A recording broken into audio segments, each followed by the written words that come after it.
Welcome to the third week of Lent, and as we find ourselves beginning a conversation today, let's just begin with where we are in this third week of Lent. For some of us, we started off Lent with a bang, right? We came out with great expectations and hopes and desires, and maybe life just got in the way. Maybe you started off, but maybe for a variety of reasons you haven't maintained that momentum, and if that's where you are in this third week of Lent, then that's okay. How about we just recommit today? We'll start all over again together.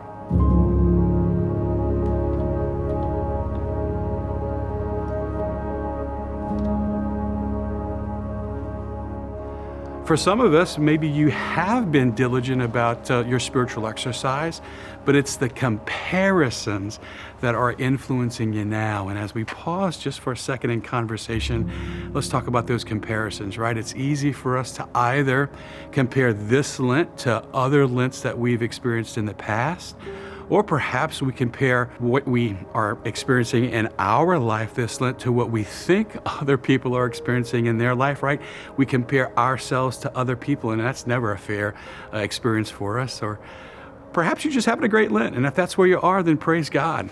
But wherever you are on the journey, what we all share in common is our desire for more. And if we pay attention to our hearts this Lent, we will discover that we all want more. I remember some time in my life, it was after college and before seminary, I was working in Washington, D.C., and I think it was just this insatiable search for more of what would make me happy. I would spend a lot of time in the National Shrine for the Immaculate Conception there and just reflect upon my life. And I remember thinking that once I got a job, and that job that I had, it would make me happy. Well, I got the job and I wasn't happy. I remember thinking to myself, well, once I started making money and I had the house that I wanted and the things that I could surround myself with, then that would make me happy. Well, I was blessed and I had a lot of that, and none of that made me happy. And then I said to myself, well, maybe if I found the right woman and I could find someone to marry and share my life with, well, then that would make me happy. And I found someone who I thought would fulfill that dream in my heart, and that didn't work out, and that wasn't going to be the way that God would make me happy. And I realized that there was no one person on this earth or any one thing on this earth that could fulfill every desire in my heart.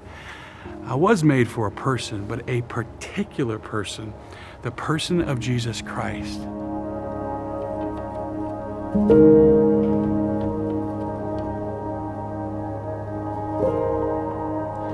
There was a person that made me, a person that designed me, and it's that person, God, that I was made for.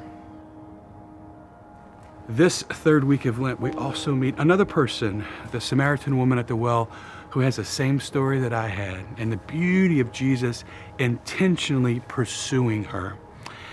What we find in the story from the gospel in the third week of Lent is that Jesus knows exactly what he's doing when he is pursuing the woman at the well. He knows exactly why he's going there, because he wants to find someone who doesn't want to be found. He knows exactly what's going to happen when he finds her, right? He's going to find a sinner, someone who was at the well at noon for a reason. And he knows exactly what he wants to do with her, right? He wants to liberate her and free her. And I love the part of the gospel when Jesus says, I thirst.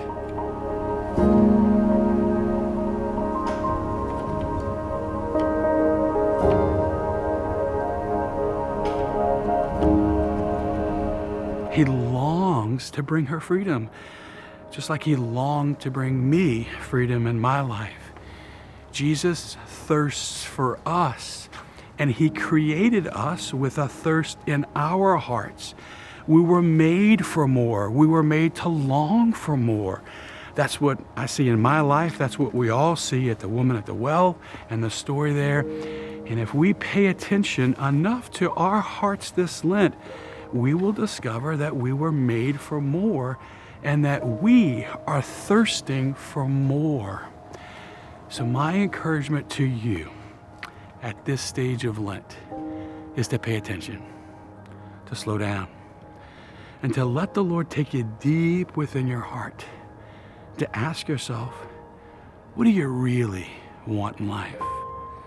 What are you really searching for in life? Do you want more? God bless you.